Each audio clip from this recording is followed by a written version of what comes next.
Welcome to our Monday coaching call. We are excited for just the great group of people that we have on this call. And for those of you who are just diligent to join us week in and week out. And as I was just mentioning to everyone, this really is the time that when I invest in studying for these calls, being on these calls, it focuses my day, focuses my week, and it brings me back on track. And especially during the holiday season, it is easy to get off track.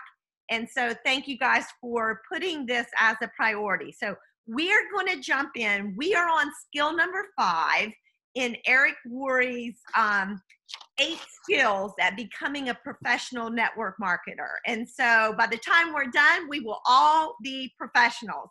And even though I've gone through this series, like literally, I think this is my 4th or 5th time reading this book, today especially, I really pulled out some new things that I really haven't thought about.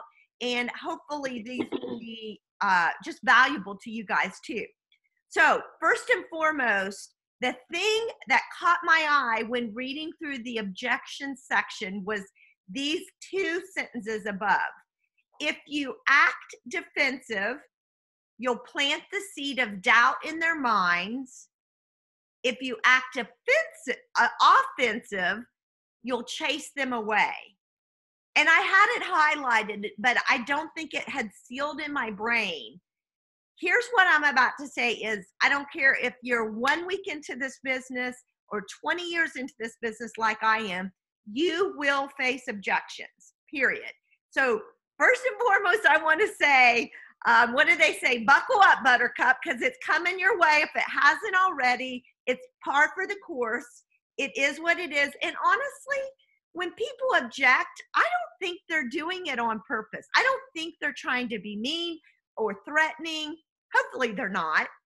It just is what it is. They're curious, they're unsure. And so I love that first statement.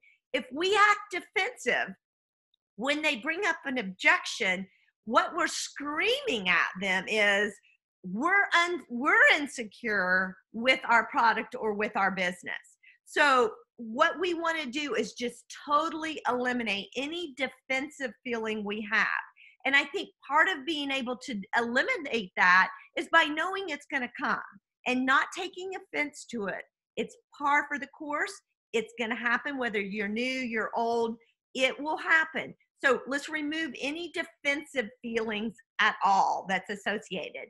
Then the second thing is, if someone brings up an objective, if we're like all over it, man, we're aggressive and we're coming after them, okay, that's going to chase them away. They're going to be like, whoa, what did I just step into? You're scaring me. You must be desperate for customers or desperate for team members.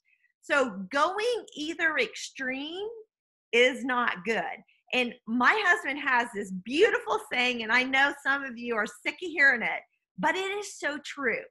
When objectives come our way, if we can charge neutral, that's the ground we want to stay. Just get that saying in our head, charge neutral, charge neutral. If we can charge neutral with that conversation, that we're not defensive or we're not offensive, but we're just, tell me more, tell me more. And this is the goal we're seeking.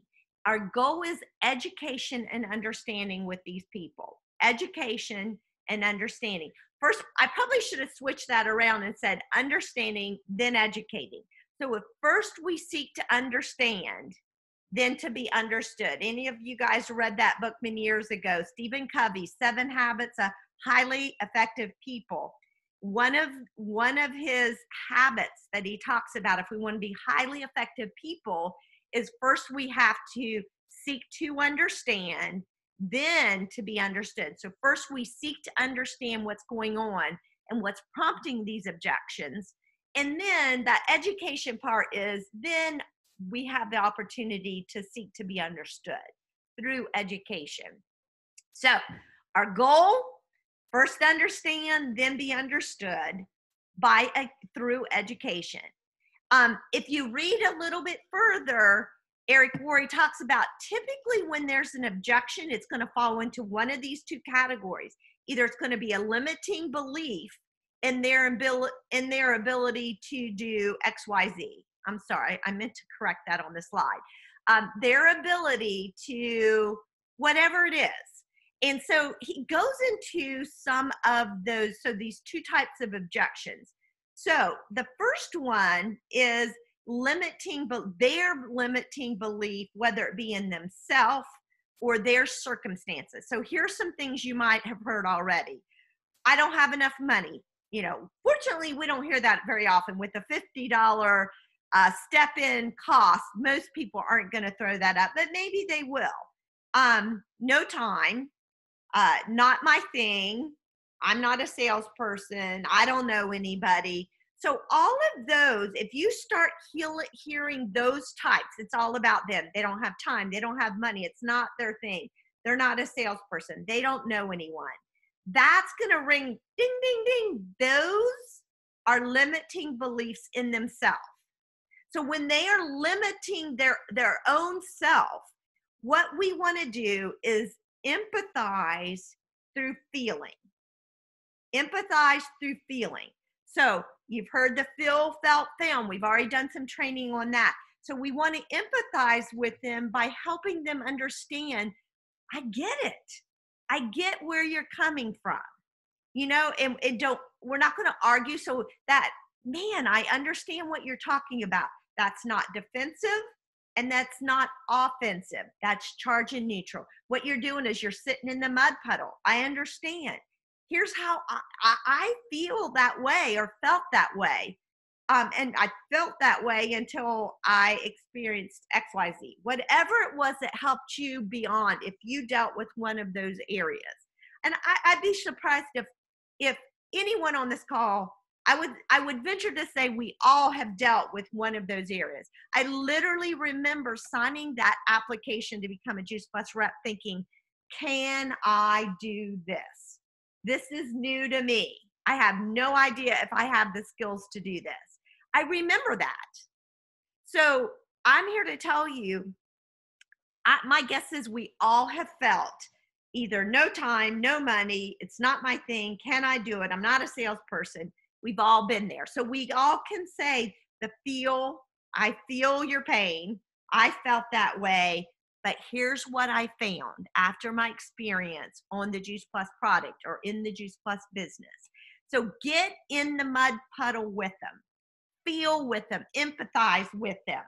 And then once you feel them like almost let go of it, that's when you come back with the question.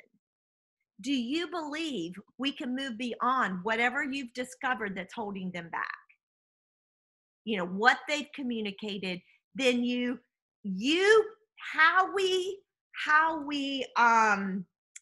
empathize with them is through telling our story, hearing what's bothering them, then telling our story, and our story mirroring what they're challenged with.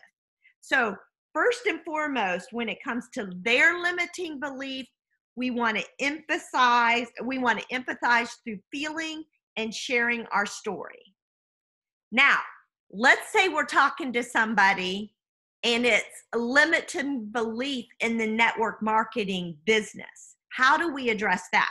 So first we empathize through feeling and telling our story, getting in the mud puddle with them. Then when it comes to limiting belief in network marketing, that second objection, if it falls in that objection, then it's emphasizing, let's go with our thinking this time. So first it's more feeling because it's all about them. But have you noticed if it's limiting belief in network marketing, it's rarely really a feeling issue. It's more of a head game. Do you agree with me? Either they've heard it somewhere or they believe it or they know of somebody else who's experienced it. So it's not really a heartfelt thing. So first one, it's more feeling. So we're going to get on a feeling level. Limiting belief in network marketing is most of the time it's a thinking aspect. So we're going to empathize with them, but it's going to be more on an intellectual level, on a thinking level. So then It's about not so much about us telling our story, but it's digging deep to hear their story. Why is it they have this limiting belief in network marketing? Is it something they read? Is it something they heard? Is it someone else's experience? So it's when you hear that network marketing, and here's what you're going to hear. Is this an MLM? Is it one of those things? Is it a pyramid? Oh my goodness, I don't want to bother my friends. Or how much are you making? Nobody can even make any money. Do you notice the difference? It's not personal this time. It's kind of all out there what they've heard. So then instead of us going in, oh, I feel how you felt. Instead, it's more about, tell me, you must have some kind of experience with network marketing. I'm getting a pretty strong vibe from you. What happened? What did you read? What did you hear? Do you know someone who had a bad experience? Did you have a bad experience? So getting into those questions again to get them telling their story. So when it comes to feeling, we're telling our story and getting in the mud puddle. When it comes to the network marketing limiting beliefs, then what we're doing is we're digging out of them what it is. Because what have you guys have ever done this? And he talks about this in the book, and I've experienced this. Most of the time, they don't really know what they're talking about. They don't have much to come back with. They're kind of like almost stunned, because what they're expecting us to do is they're expecting us to, oh my gosh, pull away, run away, hide. But when you lean in and say, so tell me what happened. I noticed something negative, not a good vibe. Something's happened. What happened? What'd you hear? Well, it's like you've stunned them. And I've yet to really have anyone give me any kind of information at all. And then when they realize that it's kind of something that they've kind of made up, that they've limited their belief in network marketing based on really nothing at all, then we're able to begin, kind of breaking it down even more. And just when they can't come back with something, then it may be that well, here's what I've experienced. I've been in the Juice Plus business now 20 years. Here's what I've seen. And I don't know if this is different from what you've heard, but here's been my experience. My experience has been awesome. And I had actually one of my very best friends almost try to put when I signed the dotted line, I was neutral.